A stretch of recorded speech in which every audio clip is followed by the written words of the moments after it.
Hey, Claire. Hello, how are you? I'm good. How are you? I'm all right. Yeah, the wrist Good. is a bit that I injured is a bit twingy, but it's okay. I can do a lot Mm, more than I could before, but yeah, it's good. good. It's good. Good. It is what it is, as they say. So I've Right. got a juicy word for you. I don't think it's quite as juicy as last week's word. I have to be honest with you. The word is laughter. Laughter. Yeah. Hmm. Even saying the word, I feel good. Yeah. Hmm. Well, it's quite an expression, isn't it? Yeah. You know, we tend to think of laughter as joyful and an expression of something that tickled our fancy or caught us in some way. And what also comes to mind is I've seen people laugh in covering up discomfort or Mm. awkwardness, or that's kind of a shame now that I think of this, because I've not thought of that before really in this way. You know, it when it happens naturally out of just being present to what's happening in the moment, and it sparks, it's like joy, it's like you know, a spontaneous outburst of joy, really. And when used for other things, it's not the same. It's a it's a cover. Huh. I don't want to go down that path, really. Mm. But I do see how we can use all kinds of things, even things that are, maybe it's because it's more acceptable. If we're bothered by something and we actually feel uncomfortable and maybe a little angry or something like that, that we might use something as wonderful as laughter to hide the truth. And I'm going to end with how wonderful it is to just laugh, to just fully express. And even that, I wonder if we kind of hold back on that sometimes. When it happens spontaneously, it's kind of a vulnerable thing to Mm. like fully let it out. Hmm. Yeah. Yeah. Tell me what you got going on with this laughter bit and where this came from and what you see. Let's see I what else mean, comes up. yeah, probably noticing that I do it more than I used to, I think. Mm. Naturally just I mean, Bruce and I are just like daft kids sometimes and we giggle a lot together. And sometimes we get so silly about something that we can't stop, and you just can't stop laughing. But we both go to improvisation classes and that is, a couple of hours of that and your face is actually hurting. It's because you've laughed so much. So I think it's something that I like, not seek, but I do love to I love to laugh. Bruce and I would always go to a comedy show over a concert. It's that kind of thing. We would always go in that direction because we really love, yeah, laughter and silliness, I Mm. guess.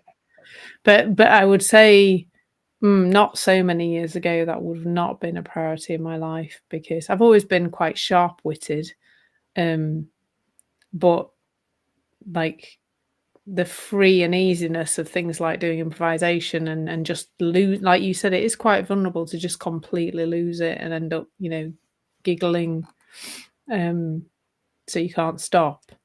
I don't think that would have been a feature of my life when I was really stressed out and really, burning out. It probably wasn't very prominent.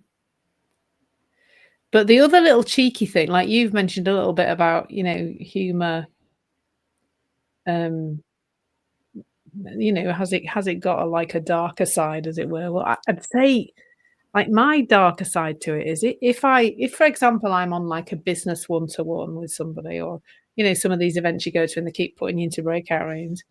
If I can't, like, get a bit of that kind of fun and laughter with the person fairly early on, if they're a bit, some people just are, aren't they? They just don't Mhm. have a smile. If I can't connect with them, kind of, if I tell a joke, or I just do a witticism and they don't even crack a smile, I start to get a little bit edgy, like, I don't like it. I really notice if somebody's too serious, it I I don't know, does it scare me? I don't know what's going on there, but it's quite funny to see. It's quite funny to see how, yeah, how I really don't like that. I really find I don't connect with somebody who doesn't laugh, who's just very, Mm, very serious. And I've had it. I mm, don't have it happen very often, but I've had it happen a few times on networking events where there's been somebody who's just very wants to really seriously talk about business, and I'm like, "Let's talk about the snow," or, "Oh, look, there's a butterfly outside my window." I'm just like, trying to talk about personal stuff and connect to them on that level, and they're just, very kind of stony mm, faced, and yeah, I find I get a little bit on edge. And when I think about it, when I think about, like, when I was younger, I think I used to use humor to get away with things.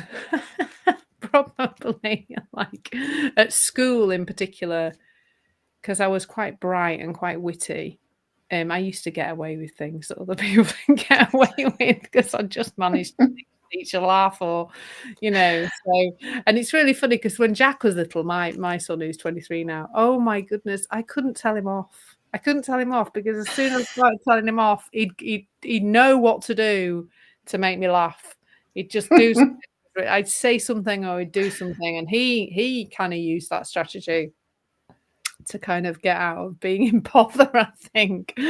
Um, but yeah, it's funny how I think it's got, like you said, it's got a purity to it. When you're just with somebody and you're just laughing and laughing, and there's just, you lose track of time. There's real, I think it's a really present it's a present thing, isn't it? Like, it just happens sometimes when you just get really caught up in it. But yeah, I think you're right that there's other little, like everything, I suppose. There's another side to everything, isn't there, really? mm, Yeah, every bit of our human experience, whether it's joy or laughter, or, the things that we would normally love. I mean, how people use that word, and they're not doing it very nicely sometimes, are they? Uh, mm, but yeah, yeah, so they're my thoughts. My initial thoughts on laughter. mm. Yeah, you know what? A word that came up when you were talking about it, just coming out of you when you spend time just laughing about things. And I thought about it being a creative energy, because it is so, when it's allowed to just flow out, it's Mm, like things you bring more in. You just, when you're in that mode of just allowing things to delight or surprise, or, you know, touch you in some, way. Yeah. It, and another thing that kind of just occurred to me is how personal it kind of is. Like, mm, I think about Rob and Elizabeth, my daughter and husband. They have a humor. They can watch shows that, you know, just spark laughter in them. And I'm kind of like, uh, is it one of those kind of shows? Because I know I'm not going to enjoy it, because I don't get it. It doesn't spark the whatever it is that gets my laughter to burst out. And there be some other things that I will find truly laughable. That maybe they don't see the humor in it. That was just kind of interesting to me too. That, yeah. And I'm just wondering, those people in those networking events, it's like, what is humor to them? And is it, do they see it, or anyone really, is it a frivolity? Is it like there's a time for business and then there's a time for play and fun and laughter, and the two shall never cross? Is it that kind of thing? We can come up with all kinds of rules, hey, that we innocently, really unaware, we can put on by, from past experiences or whatever, like growing up in our household. Maybe there was some strictness to it, but there was some funny rules, like no singing at the table. And I always thought that's so weird, because it's not like we never sang as a family, but it's just like, why wouldn't you do that at the table when, burst out? Funny, funny stuff. Yeah. Anyways, interesting. I think there's a lot of, yeah, like conditioning, just like anything, that can come into play. Hmm. This is good. And cultural stuff as well, because it's we obviously, we have Netflix over here, and we'll tune into a show, and with American shows we have to watch the first episode and see how it goes, because some of them we find hysterical, and others the canned laughter's on and we're like, what are you actually laughing at? There's literally nothing funny here at all. And I think that, because I think there are cultural differences as well with humor, aren't there? There's different types of humor that land, inside the pond, or that. And obviously I tend to watch anything that's English spoken, so that can be American, Australian, British, and yeah, there's some things that are funny from across the pond, and some that I'm just like, I have no idea why you would think that's funny. I'm just thinking as well about how does, because that must be to do with culture, conditioning, etc. And how does the funny bone actually develop? Like, how does that actually, where does it come from? And I remember when I was a teacher, little children. So when I was maybe teaching like year 2, so there'd be like 7-year-olds, and they were just so awful at telling jokes. The jokes would just be a question with an answer, and then they'd start laughing, and you'd be like, "No, there's no play on words there. There's nothing." But they got the concept that you would ask a question and then deliver an answer, and then start laughing. So they kind of picked up some of the social cues of it, but not the fact that it had to actually be funny. And so I actually bought a joke book, or got one out of the library or something. And some days at the end of, usually when they're 7, you read a story at the end of the school day. But some days I didn't do storytelling. I got them to stand up and read a joke out, because I kind of thought it's a bit of a social skill, isn't it? And I also think it develops language, because so much of our humor is a play on words. It's it's a twist on the language. The languages, I like humor like that. That is, you take a bit of something and you kind of twist it and it becomes funny. So yeah, I actually taught these kids how to tell a joke, because it was torture every time they came. This Downham, I've got a joke for you. Oh, have you really? Do I have to stay here and listen to it? They were just so awful. And it's interesting noticing with Bruce's little boy Ethan, he's just sort of, he's 12 now, and he's really starting to get, because we're quite sharp-witted in this house, and I mean sometimes a little bit mean, with a bit in a light-hearted way, and he's really starting to kind of chip in with his little I remember when he was little as well, like, please don't torture me with your jokes, Ethan. It's awful. So it's really, it is something that I think develops through our conditioning. My children have both got, are both very sharp. They'll come back at you with a sharp-witted thing very quickly because they were brought up in a home where that was just going on all the time.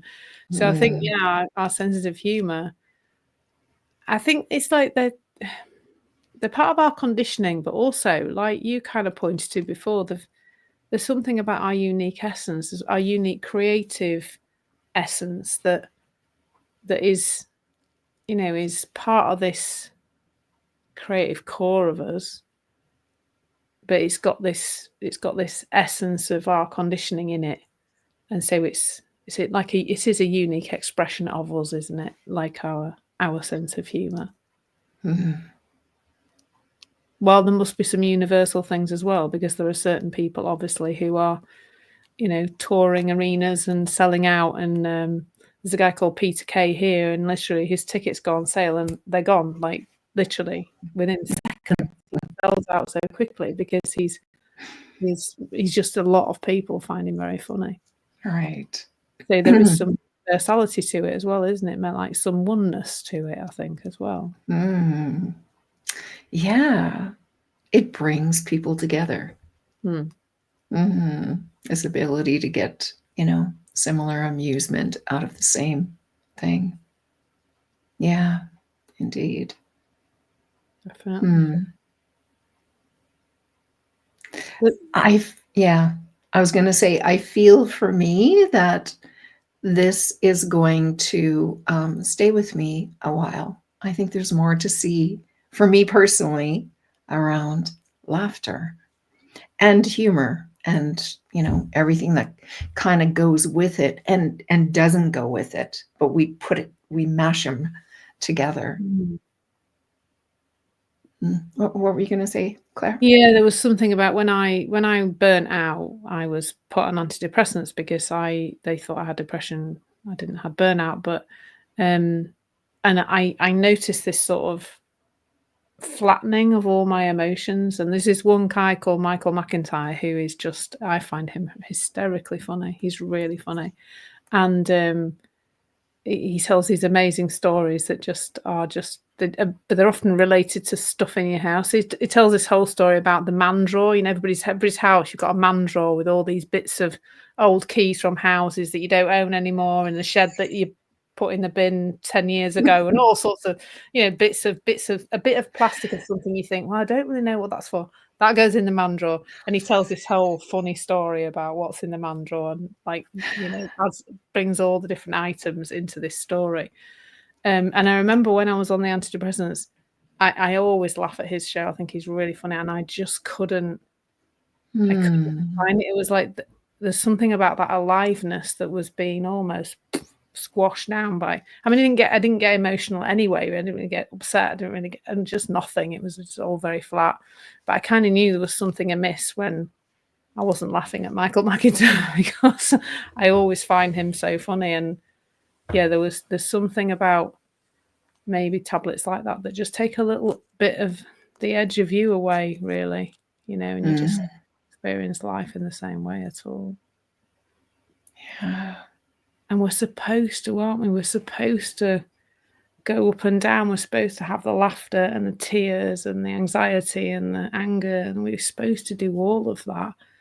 And the tablets do that. They kind of flatten everything out, and you don't go up and down anymore.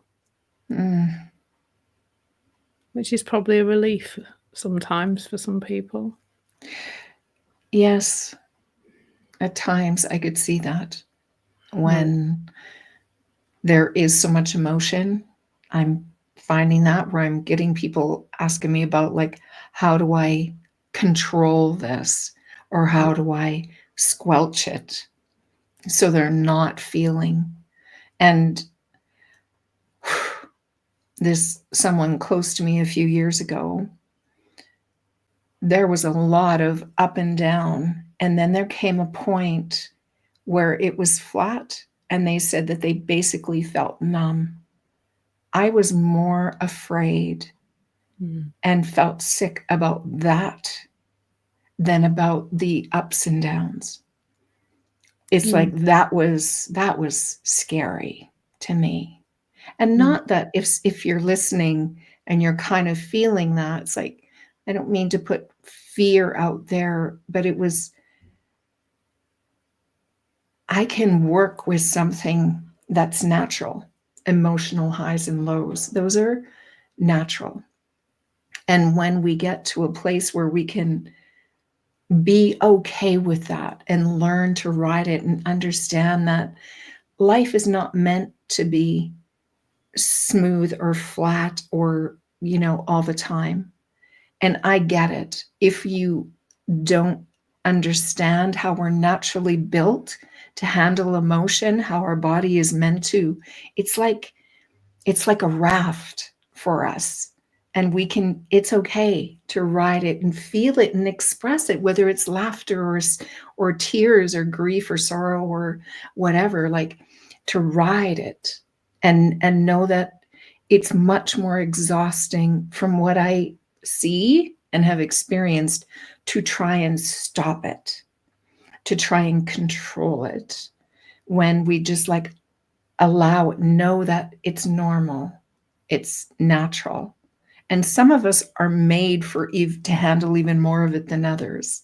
If you're experiencing it, you're built for it, you're made for it, and you can trust yourself to just like not the mind so much, because that'll have you getting all caught up in things and wanting to hide from it and avoid it and not let it all out.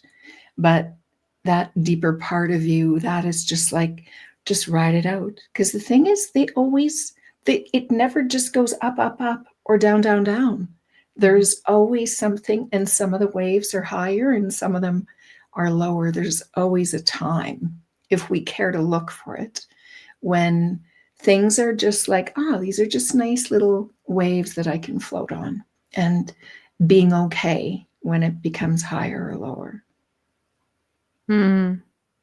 And we don't, like, when we're laughing uncontrollably to the point of, I call it a tenor. I don't know if you have tenor ladies in Canada.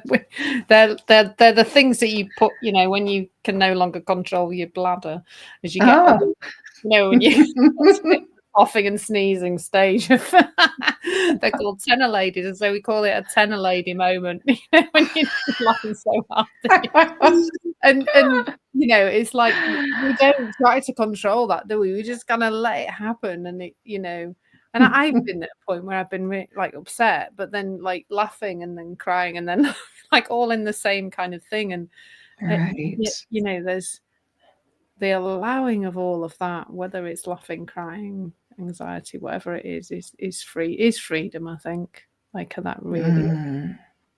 And seeing that there's no difference really between laughter and crying. They're all just emotional energy moving through, aren't they? And it's all safe. Nothing is any less safe than anything else. Yes. Yes. That is a really great key point, that you are safe. You're made to emote, Yeah, definitely. let it go. Let it go. Beautiful. Good word. It's good. Thank you, Clare. Beautiful.